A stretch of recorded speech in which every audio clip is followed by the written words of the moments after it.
Escuchadnos bien a todos. Esto no es un cuento.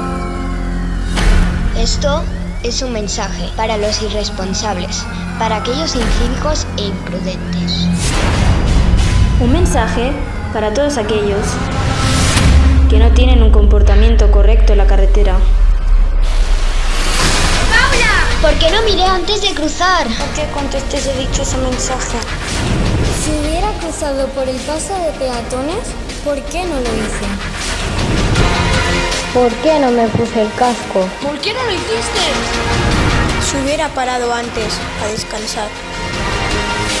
¿Por qué me hice un selfie mientras conducía?